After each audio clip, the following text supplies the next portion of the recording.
अब युवा पुस्ताले नेतृत्व लिनुपर्छ, अब नयाँ पुस्ताले नेतृत्व लिनुपर्छ, अब नयाँ सोचका साथ पार्टी अगाडि बढ्नुपर्छ, अब नयाँ प्रवृत्तिका साथ पार्टी अगाडि बढ्नुपर्छ। 60 वर्षभन्दा मुनिको के मानिस योग्य नै छैन त?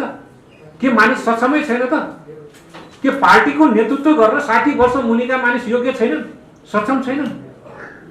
विश्वको इतिहास हेर्ने हो भने अहिले मेरो या मभन्दा कम उमेरका लगभग 46 देशमा राष्ट्र प्रमुख र सरकार प्रमुखहरू हुनुहुन्छ। प्रधानमन्त्रीको रूपमा र राष्ट्रपतिको रूपमा उहाँहरू हुनुहुन्छ। एउटा औपचारिक घोषणा गर्न चाहन्छु कि नयाँ पुस्ता योग्य भइसकेको छ, नयाँ पुस्ता सक्षम भइसकेको छ। नेपाली कांग्रेसको 14औं महाधिवेशनमा म कल्याण कुमार गुरुङ केन्द्रीय सभापति पदको उम्मेदवारीको घोषणा गर्न चाहन्छु, औपचारिक रूपले घोषणा गर्छु। अब नेपाली कांग्रेस को नेतृत्व गर्न पनि नयाँ पुस्ता तयार छ, सक्षम छ, र देशको नेतृत्व गर्न पनि नयाँ पुस्ता योग्य छ, सक्षम छ।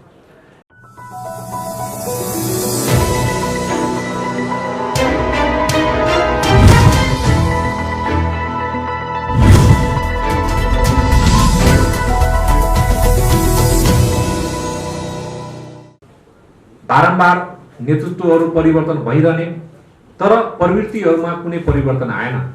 हामीले नीतिहरूमा त परिवर्तन गर्यौं, तर सोचहरूमा कुनै परिवर्तन आएन। र नेपाली कांग्रेसको नेतृत्व हामीले हेर्ने हो भने 48 सालमा जो व्यक्तिहरू हुनुहुन्थ्यो, आज लगभग 78 साल आउँदाखेरि पनि उहाँहरू नै पार्टीको केन्द्रीय नेतृत्वमा नै हुनुहुन्छ। 30 वर्षको हाराहारीमा लगभग उही व्यक्तिहरू, उही अनुहारहरू, उही सोचहरू नेपाली कांग्रेसको नेतृत्वमा हामीले पाइरह्यौं, हामीले देखिरह्यौं। र यो बीचमा विश्वभरि नै एउटा लहर चल्यो, परिवर्तनको लहर। विश्वभरि नै एउटा नयाँ सोचको लहर आयो, नयाँ चिन्तनको लहर आयो, नयाँ प्रवृत्तिको लहर आयो। र प्रवृत्तिको प्रयोगको कारणले गर्दा, सामाजिक सञ्जालको प्रयोगको कारणले गर्दा र संचार जगतको, पत्रकारिताको, स्वतन्त्र प्रेसको कारणले गर्दाखेरि आम मानिसको चेतनामा अभिवृद्धि हुन थाल्यो। आम मानिसको चेतनामा अभिवृद्धि भइसकेपछि हरेकले के सोच्न थाल्यो भने अब मुलुकको शासन व्यवस्थामा त परिवर्तन आयो, तर शासन व्यवस्थामा परिवर्तन आउँदाखेरि सोचहरूमा परिवर्तन आएन। अब हामीले सोचहरूमा पनि परिवर्तन ल्याउन आवश्यक छ, हामीले प्रवृत्तिहरूमा पनि परिवर्तन ल्याउन आवश्यक छ। र त्यो परिवर्तनको लागि अब नयाँ पुस्ता नेतृत्वमा आउनुपर्छ, युवा पुस्ता नेतृत्वमा आउनुपर्छ भनेर चारैतिरबाट आवाजहरू उठ्न थाले। नागरिक समाजले आवाज उठाउन थाल्नुभयो, विद्वत व्यक्तित्वहरूबाट त्यो आवाजहरू उठ्न थाल्यो, पत्रकारिताको जगतबाट त्यो आवाजहरू उठ्न थाल्यो, विभिन्न पेशाकर्मीहरूले त्यो आवाज उठाउन थाल्नुभयो, राजनीतिक दलहरूको गाउँ-गाउँ वडा कार्य समितिबाट आवाज उठ्न थाल्यो कि होइन, अब नयाँ पुस्ताले नेतृत्व लिनुपर्छ, अब युवा पुस्ताले नेतृत्व लिनुपर्छ। क्रियाशील सदस्यताको कामहरू सुरु भयो। क्रियाशील सदस्यको अहिले स्थिति हेर्ने हो भने 60 वर्षभन्दा माथिको क्रियाशील सदस्य लगभग 20% को हाराहारीमा हुनुहुन्छ। 60% भन्दा तल क्रियाशील लगभग 80% को हाराहारीमा हुनुहुन्छ। 60 अहिले केन्द्रीय सभापतिको दावेदार हेर्यौं भने जति पनि हामीले देखेका छौं, अधिकांश 60 वर्षभन्दा माथिको दावेदारको रूपमा हुनुहुन्छ। यो बीचमा धेरै ठाउँबाट कुरा आयो। धेरै ठाउँबाट कुरा आएपछि हामीले पनि धेरै ठाउँमा भन्यौं, होइन, अब युवा पुस्ताले नेतृत्व लिनुपर्छ, अब नयाँ पुस्ताले नेतृत्व लिनुपर्छ, अब नयाँ सोचका साथ पार्टी अगाडि बढ्नुपर्छ, अब नयाँ प्रवृत्तिका साथ पार्टी अगाडि बढ्नुपर्छ। तर यो बीचमा मैले धेरै नयाँ पुस्ताका साथीहरूसँग, धेरै युवा पुस्ताका साथीहरूसँग मैले कुरा गरेँ। होइन, कसै न कसैले त नेतृत्व लिनु पर्यो। 60 वर्षभन्दा माथिका लगभग 10 जना दावेदार हुनुहुन्छ। 60 वर्ष मुनिको त कम्तीमा 20 जना दावेदार हुनु पर्यो। यदि 60 वर्षभन्दा मुनिको हामीले दावा गरेनौं, हामीले आफ्ना कुराहरू राखेनौं भने मानिसले के सोच्छन् भने होइन है, 60 वर्षभन्दा मुनिको के मानिस योग्य नै छैन त? के मानिस सक्षमै छैन त? के पार्टीको नेतृत्व गर्न 60 वर्ष मुनिका मानिस योग्य छैनन्, सक्षम छैनन्?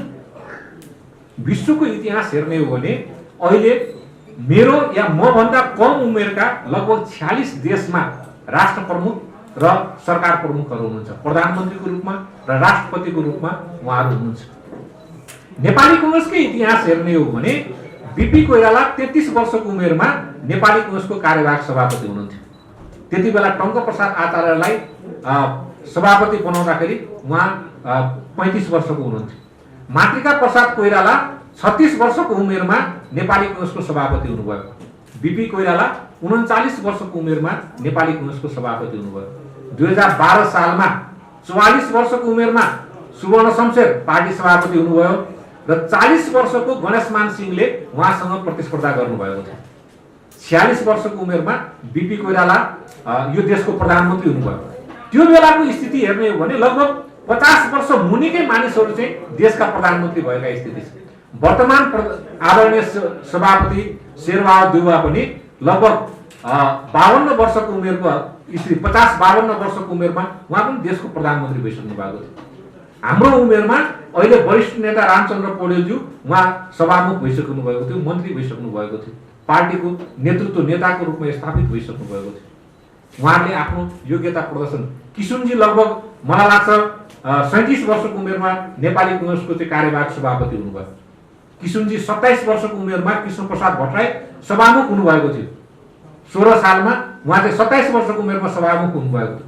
भन्दा युवाहरूले नेतृत्व गरेको पार्टी आज किन युवाहरू नेतृत्व गर्न डराइरहेका छन्? किन युवाहरूबाट नेतृत्व आउँदैन? के हामी सक्षम छैनौँ त? के हामी योग्य छैनौँ त? त्यसपछि मैले सल्लाह प्रारम्भ गरेँ। म देश घुम्न थालेँ, म जिल्ला जिल्ला घुम्न थालेँ। जिल्ला जिल्ला घुम्दाखेरि गाउँ गाउँका साथीहरूसँग भेट भयो, शहीद परिवारका मानिसहरूसँग भेट भयो, जेल जीवन बिताउनु भएका मानिसहरूसँग भेट भयो, दुःख गर्नुभएका मानिसहरूसँग भेट भयो, कुनै लालच लोभ नलागिकन नेपाली कांग्रेसमा निरन्तर लाग्नुभएका मानिसहरूसँग भेट भयो, नेपाली कांग्रेसका शुभेच्छुकहरूसँग भेट भयो, शुभचिन्तकहरूसँग भेट भयो र विश्वभरिका जनसम्पर्क समितिका साथीहरूसँग पनि सामाजिक सञ्जालहरू मार्फत मेरो कुराकानी भयो। कुराकानी हुँदा मैले जब सबै जिल्लाहरू घुम्न थालेँ सबैतिरबाट के आवाज आयो भने होइन, अब नयाँ पुस्ताले नेतृत्व गर्नुपर्छ, अब युवा पुस्ताले नेतृत्व गर्नुपर्छ। नयाँ पुस्ता सक्षम छ, युवा पुस्ता सक्षम छ। मैले त्यसपछि साथीहरूसँग सल्लाह गरेर आज म तपाईँ पत्रकार साथीहरूको बीचमा म औपचारिक रूपले घोषणा गर्न चाहन्छु कि नेपाली कांग्रेसको 14औं महाधिवेशनमा अब नयाँ पुस्ता सक्षम भइसकेको छ, नयाँ पुस्ता योग्य भइसकेको छ। नयाँ पुस्ता पार्टीको नेतृत्व गर्न पनि सक्षम छ, पार्टीको नेतृत्व गर्न पनि योग्य छ, नयाँ पुस्ता देशको नेतृत्व गर्न पनि सक्षम छ, देशको नेतृत्व गर्न पनि योग्य छ। त्यसैले आदरणीय पत्रकार साथीहरू, तपाईहरू सबै मार्फत म आज आम नेपाली जनसमुदायलाई म विनम्रतापूर्वक जानकारी गराउन चाहन्छु। देशभरि रहनुभएका नेपाली कांग्रेसका नेता कार्यकर्ताहरू, देशभरि रहनुभएका नेपाली कांग्रेसका शुभचिन्तक शुभेच्छुकहरू, विश्वभरि रहनुभएका जनसम्पर्क समितिका नेपाली कांग्रेसका नेता कार्यकर्ता साथीहरू, विश्वभरि रहनुभएका जनसम्पर्क समितिका शुभेच्छुक शुभचिन्तकहरू र नेपाली कांग्रेसलाई माया गर्ने नेपालभित्र र विदेशमा रहनुभएका सम्पूर्ण नेपाली जनसमुदायहरू जो नेपाली कांग्रेसका शुभेच्छुक हुनुहुन्छ, शुभचिन्तक हुनुहुन्छ र आम नेपाली जनसमुदायहरूलाई म तपाईँ आदरणीय पत्रकारज्यूहरू मार्फत आज एउटा औपचारिक घोषणा गर्न चाहन्छु कि नयाँ पुस्ता योग्य भइसकेको छ, नयाँ पुस्ता सक्षम भइसकेको छ। नेपाली कांग्रेसको 14औं महाधिवेशनमा म कल्याण कुमार गुरुङ केन्द्रीय सभापति पदको उम्मेदवारीको घोषणा गर्न चाहन्छु, औपचारिक रूपले घोषणा गर्छु। अब नेपाली कांग्रेसको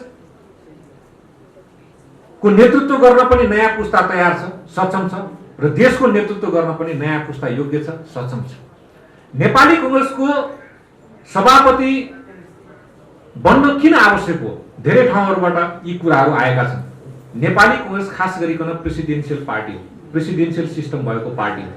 नेपाली कांग्रेसको सभापतिसँग धेरै अधिकारहरू हुन्छन्। नेपाली कांग्रेसको सभापति भइसकेपछि मैले पार्टीमा योगदान गर्नुभएका जति पनि अग्रजहरू हुनुहुन्छ, पार्टीमा लागिरहनुभएका जति पनि मानिसहरू हुनुहुन्छ, पार्टीमा आउने नयाँ पुस्ताका साथीहरू हुनुहुन्छ, नेवी सङ्घका साथीहरू, तरुण दलका साथीहरू, महिला सङ्घका साथीहरू, किसान सङ्घका साथीहरू, जनसम्पर्क समितिका साथीहरू लगायत जति पनि दलित सङ्घका साथीहरू, आदिवासी जनजाति सङ्घका साथीहरू, मुस्लिम सङ्घका साथीहरू, थारू सङ्घका साथीहरू जति पनि हुनुहुन्छ, खस आर्य लगायत पिछडिएको क्षेत्र सबै समुदायलाई म समेटेर नेपाली कांग्रेसलाई समावेशी पार्टी बनाउँछु। दोस्रो, नेपाली कांग्रेसभित्र आज सबैले न्यायको अनुभूति कसरी गर्न सक्छन्? आज कसैले अवसर पाएछ, कसैले पुस्तादेखि लागेर पनि कुनै पनि अवसर पाएको छैन।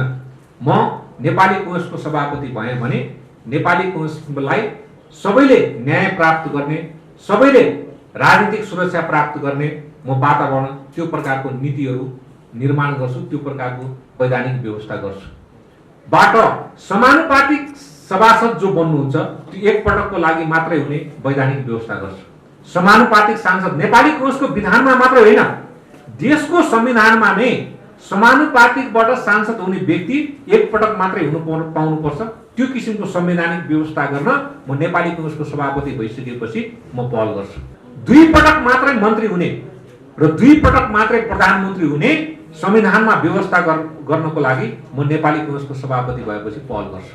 अहिले के देखियो भने मानिसहरू मन्त्री हुनको लागि, मानिसहरू प्रधानमन्त्रीबाट जोगिरहनको निम्ति बहुमत आएको संसद पनि विघटन गर्ने परम्परा हो।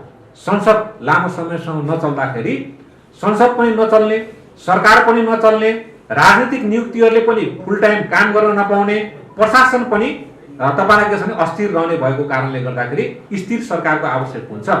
त्यो मानिसभित्रको प्रलोभन हुन्छ।